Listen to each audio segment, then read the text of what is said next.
In the late 70s, a new format emerged on the late-night radio airwaves. It was a silky blend of R&B slow jams featuring intimate vocals and a touch of jazz. It's a subgenre recategorized today as Quiet Storm, coined after Smokey Robinson's influential 1975 album of the same name. Now, this format and genre began in Washington, D.C. on the dial of 96.3 WHUR, courtesy of legendary programmer Melvin Lindsay. Sit back, relax, and get comfortable. Things are gonna get real soulful today.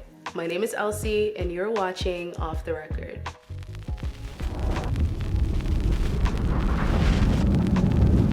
In the early 70s, before Quiet Storm emerged, black music in the mainstream was dominated by the funky, energetic sounds of artists like James Brown and Isaac Hayes. Smokey Robinson, who was signed to Motown at the time, felt that the scene needed music that showed a different side to the black experience, one that was more sensual and sensitive. So on his third studio album, the former Miracle singer went for a stylish, mature, sensual sound, and the record was a major hit. The Quiet Storm album would later be called one of the greatest Motown projects of all time. But more importantly, it spawned a whole new subgenre of R&B music. A year later, on a rainy night in 1976, Melvin Lindsay, then an intern at Howard University's WHUR 96.3 FM, pioneered the Quiet Storm radio format. Using Smokey Robinson's title track as the show's theme song, Lindsay curated an intimate, laid-back atmosphere for late-night listeners by playing down-tempo R&B ballads back to back for hours on end. With his silky deep voice guiding listeners along to the romantic sounds, Lindsay's show became an instant hit. It set the standard for late night radio for years to come. Soon enough, the name Quiet Storm became synonymous with intimate moments. Its trademark was sensual vibes, lush lyrics, and brass instruments that climaxed the calls to make love. All the while, a baritone voiced male DJ often flirted with listeners between songs. It was truly a new era in radio programming. As the radio format gained popularity, it transformed from its niche origins in the 70s into a mainstream phenomenon throughout the 80s. Nearly every radio station in the US with a black audience adopted the format for their late night slots. Some stations even dedicated entire days to Quiet Storm music. And as the music swept through the airwaves, it changed the entire soundscape of R&B. Many artists began creating music specifically for the format, to a point where it became its own genre of music. And with its influence, Quiet Storm records were almost a necessity for artists to include on their albums. You would certainly find at least one downtempo slow jam record even on the most upbeat projects. Artists such as Luther Vandross, Babyface, and Anita Baker rode the momentum of Quiet Storm to superstardom.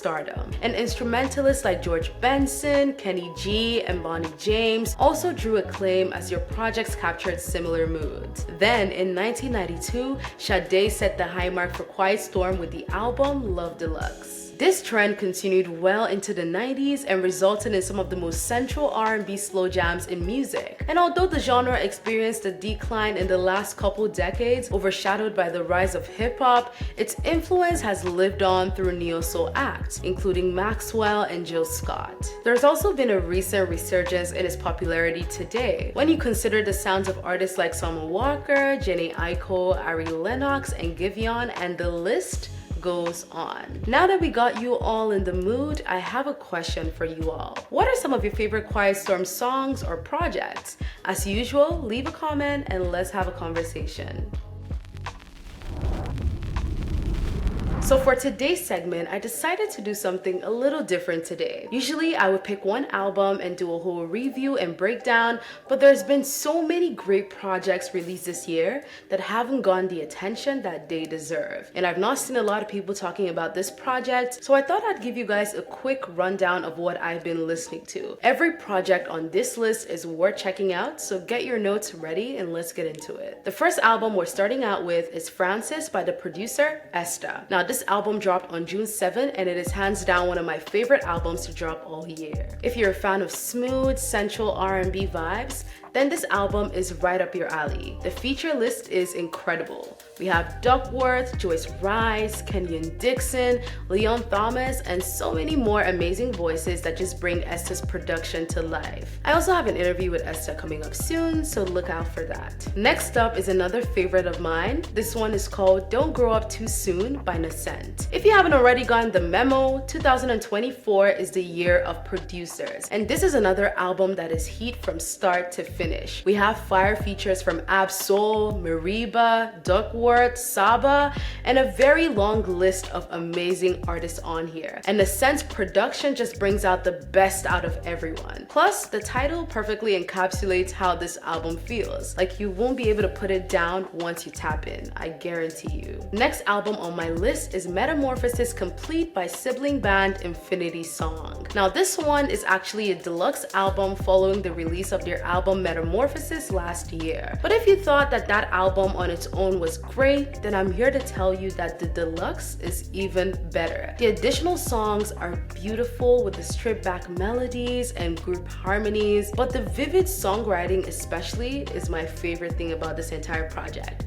You just have to listen to understand where I'm coming from. At number 4, I have another great underrated album, which is When Angels Cry by Jev. Now Jev is hands down one of my favorite music discoveries in recent years. If you haven't heard of him, you're a little late to the party, but no worries because I'm here to put you on. Whenever people say hip-hop is dead, I always say you're probably not listening to the right people. And Jev is one of those artists I think about when I say that. His voice and flow is incredibly unique. He's like a mix of Kendrick Lamar and Joey Badass, but with his own flair. Don't believe me? Just go listen and see for yourself. And finally, the last album on my list for today is Endless Night by M.A.A.D.A. Now this just dropped on the 21st of June and it is executive produced by longtime collaborator Kaytranada. The gorgeous album cover is simply a reflection of how gorgeous this project sounds. It's a great blend of up-tempo dance tracks and slow jams, and M.A.A.D.A's voice sounds perfect over Kaytranada's production. Now I'm thinking of possibly continuing this highlight series, but I want to know in the comments which albums dropped this year that you think are underrated and flew under the public's radar, and I might just highlight it in my next episode. Who knows? Until then, give this one a listen and let me know which one of them you enjoy the most. Once again, my name is Elsie and you're watching Off the Record.